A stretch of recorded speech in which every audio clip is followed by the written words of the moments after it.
Hello guys. So this morning I need to take care of something, and I figured instead of just, doing it, I would talk to you guys on my way. So I don't know what we're going to talk about in this video, but I do have a couple of things that I want to mention, but the rest of it is just going to be whatever. So let's get on the road and see what we get into.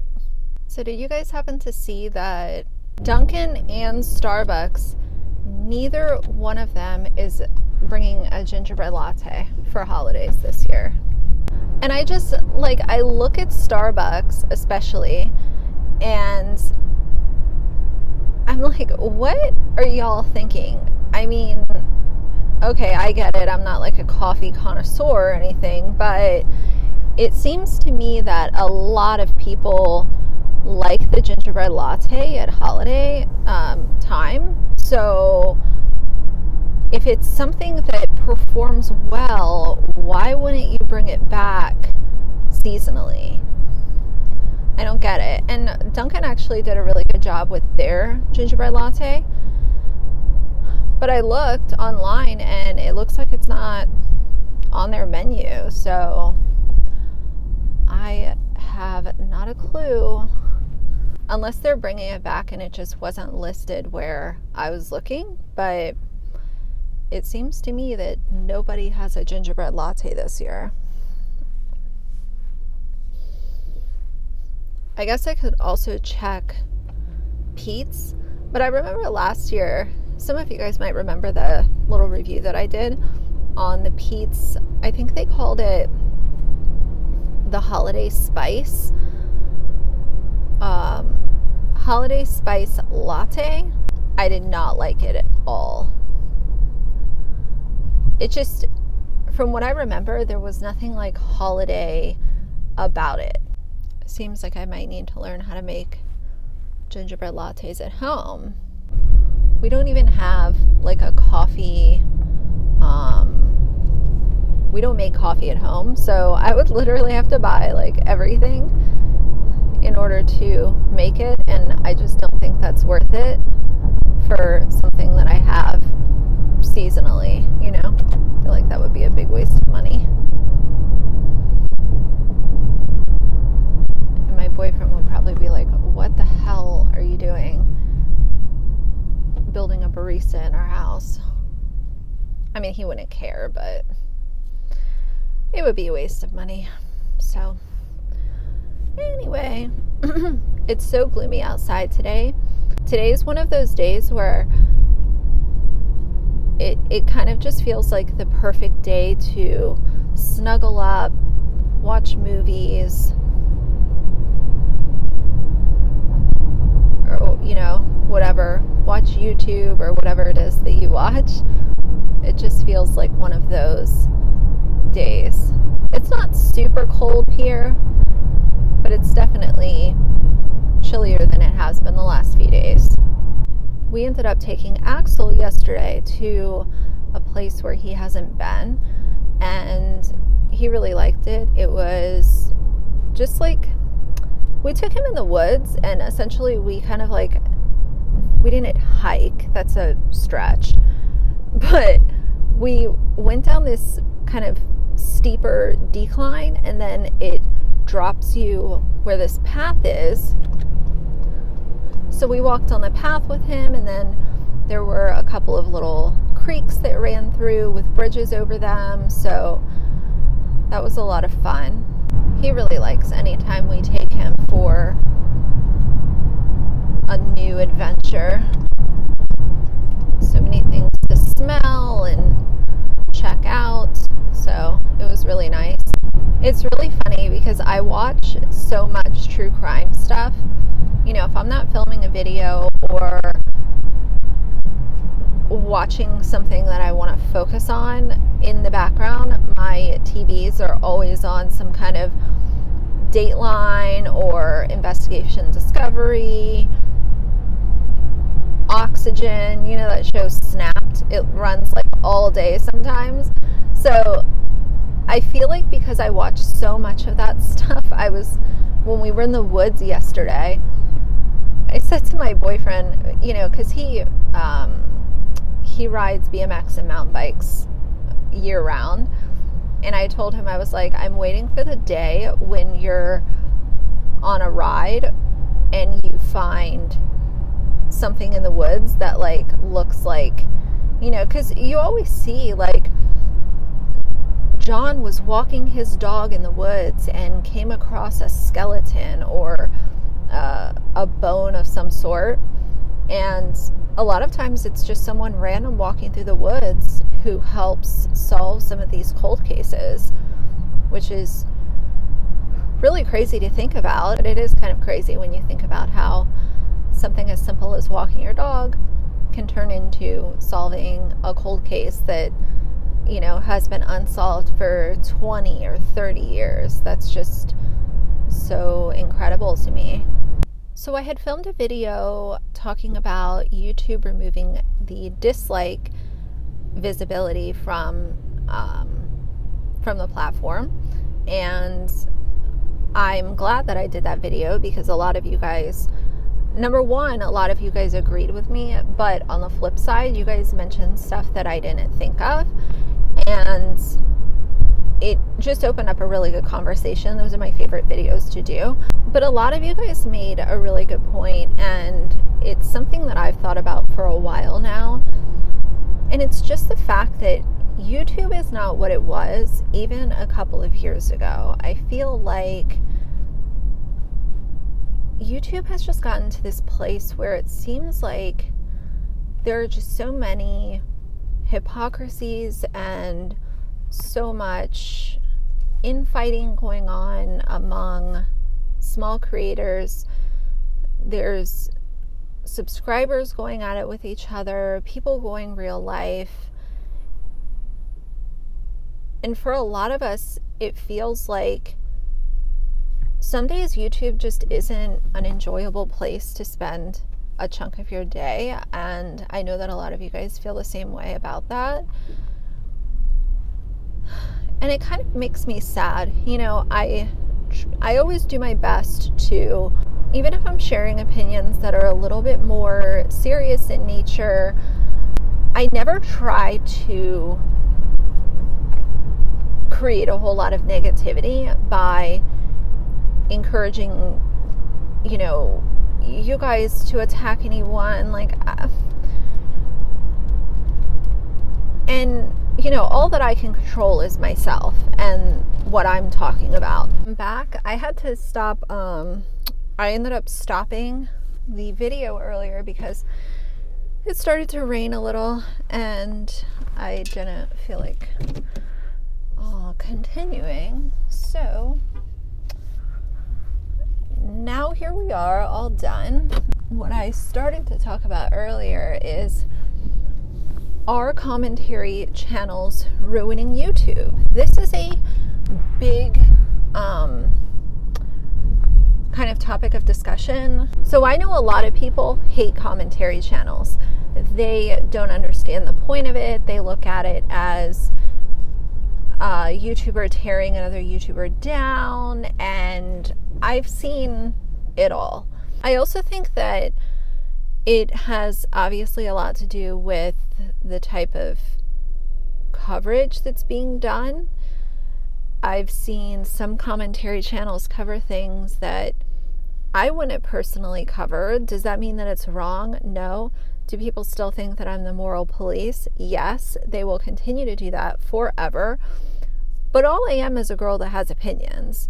I'm not here to pick on anyone, shame anyone for their weight, the way that they look, the way their voice sounds. Like, so I think the point is a lot of people have seen commentary cross over into a line where it can be perceived as bullying or harassment.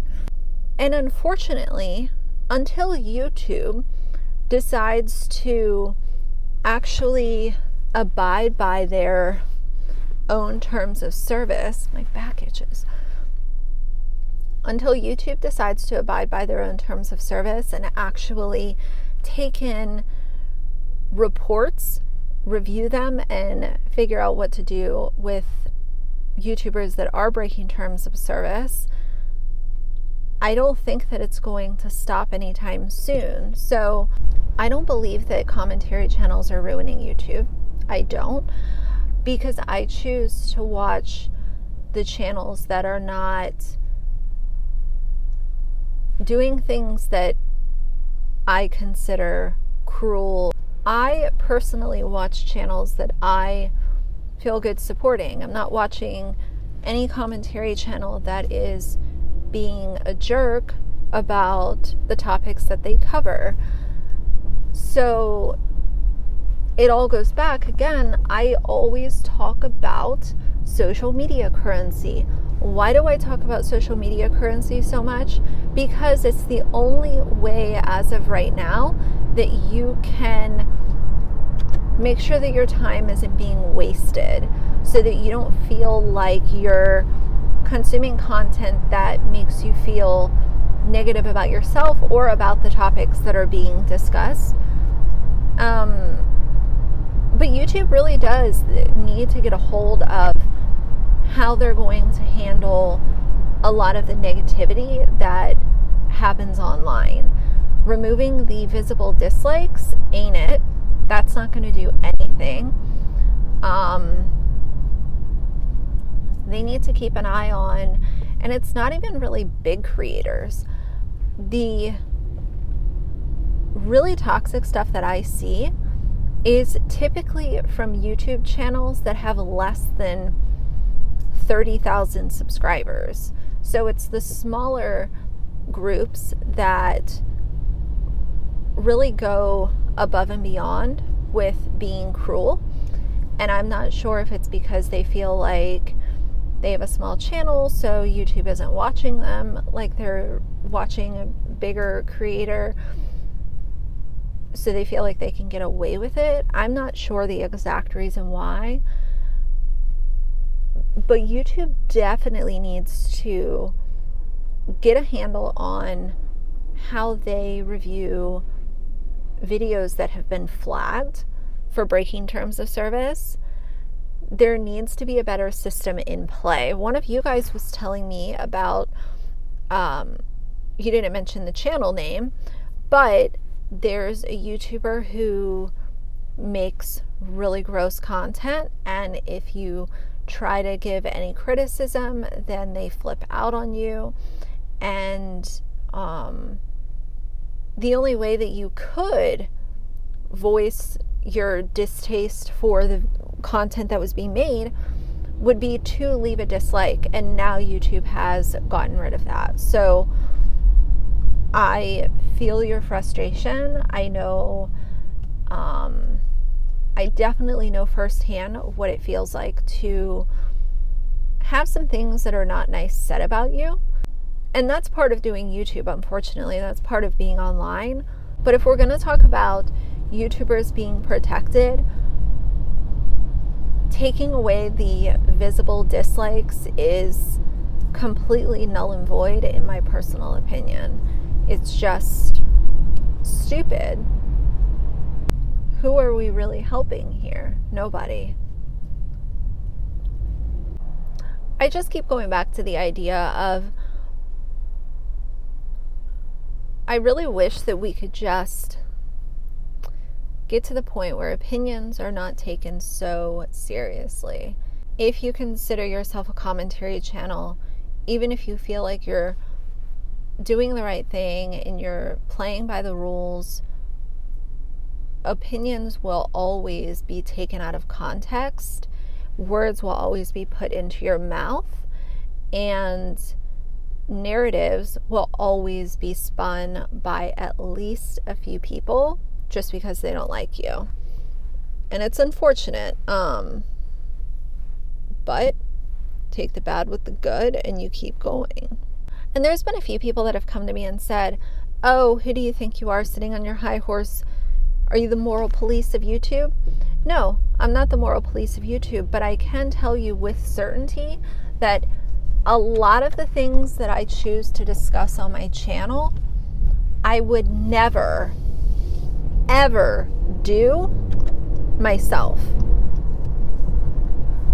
I mean, we're talking about parents that are exploiting their children for money and views. We're talking about YouTubers who are killing their animals. We're talking about, MLM scams. So I'm sharing my opinion about things that I know for a fact I would not do personally. Does that mean that I'm the best thing ever? No. Do I have a lot to learn? Yes. But I'm not sure where, as a society, we got to the point where some people are allowed to share their opinions and others share opinions and they're not even anything that crazy, and the other person is called a bully or a bitch. Like, I don't know. Sometimes I love doing YouTube, but there are some days that I'm just like, the hypocrisy outweighs the enjoyment of making videos. And that's just the fact of the matter. That's just me being completely honest with you guys. But on those days, when I've kind of had enough of all the nonsense, it is my subscribers that keep me going. You guys really do. You, leave comments and we talk, or you'll send me a message on Instagram. Like, so the good always outweighs the bad. Even on the days that I've had that have been really shit,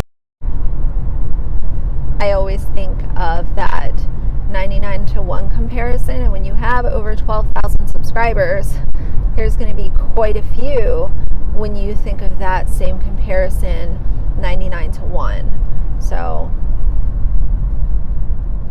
but the funny thing is I've always been up for criticism or critiques. But it seems like as of lately, nobody can deliver criticism without saying that your voice is annoying, or you're stupid because you wear black all the time, or you're boring. Like, okay, like, I don't care if I'm boring. There are many people who think that I'm not boring and they enjoy my content. So if you're bored, then go seek something that doesn't make you bored. I don't know what to tell you. So anyway, I'm going to pick up some food and I will check in with you guys in a second. All right, you guys, I'm all done. I picked up some food. I ended up getting wings just because who doesn't love wings? So yeah, to finish out my thoughts, the only thing that I can do as far as commentary, YouTube ruining the platform, as far as this whole idea, the only thing that I can do is be responsible for my own content. Make content that I feel is okay. That is truly all that I can do. And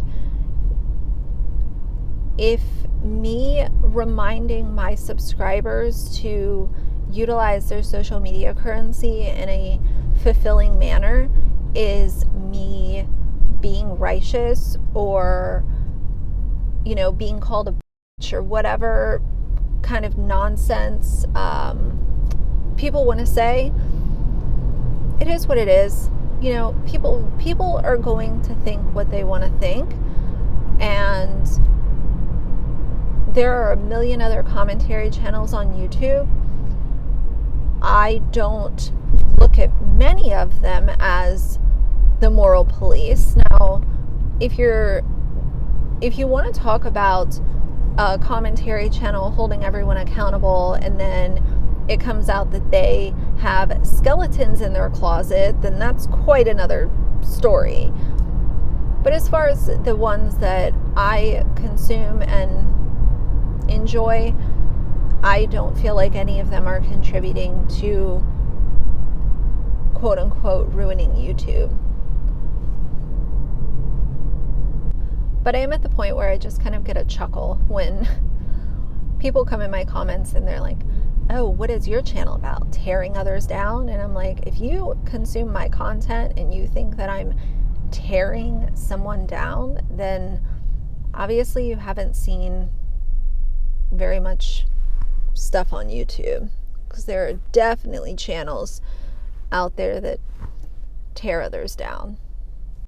But I feel pretty confident in saying that I'm not one of them. That is one thing I've really realized, is when it comes to people online, there's one thing that people cannot stand to see, and that is confidence. People cannot stand confidence online. If you're the type of person to say what you mean and mean what you say, and you carry yourself with confidence in the way that you speak, or the way that you look, or the way that you dress, or whatever, people do not like that. That is one thing that I have kind of noticed, especially over the last year or so, is that confidence is so often mistaken for being a bitch. And I think it's good that I have confidence. It took me a very long time to build up my confidence and feel good about myself. So if you're watching this and you have a channel, carry yourself with confidence, but also realize that people will take that and say that you're just a fair warning, Actually, I'm gonna stop and get Axel something. I already got his food and stuff, but stop and get him a little snack of sorts. He likes these. If the pet store has them and I buy them, I'll show it to you guys, but he really likes these. I think they're called beef whistlers or something like that. Let's see if they have them. All right, you guys, we're done. So they didn't have the little whistlers that I wanted, but I got him some other stuff, a couple bully sticks, and I got him this cute little elephant. I know he doesn't care about plush toys, but this was so cute. How freaking cute is that little elephant? So we'll see if he wants to change his mind and actually play with a stuffy. So anyway, hopefully you guys enjoyed this video. Let me know what you guys think. Do you feel like commentary channels are making YouTube a more negative place? Do you feel like kind of how I feel, where it all depends on who you're subscribed to? Or are you, like, who cares?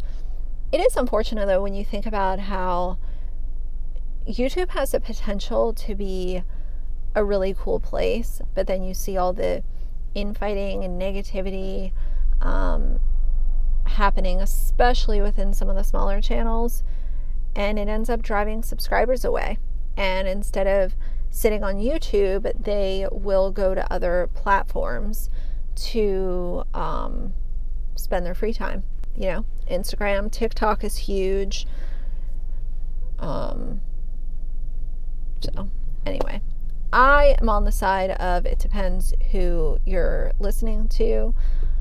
I don't think that commentary channels are a problem. I think that there's some bad eggs in every community, and that's why it matters, like, who you spend your time watching. So I'm gonna get the rest of my day done, and I will have some new videos for you. Today might be a 2 upload day. I'm not sure yet, so I don't want to commit to it, but it's possible. So either way, for now, if you like the video, please leave a like and a comment, and if you'd like to see more from me in the future, please subscribe. I'll see you guys soon. Bye.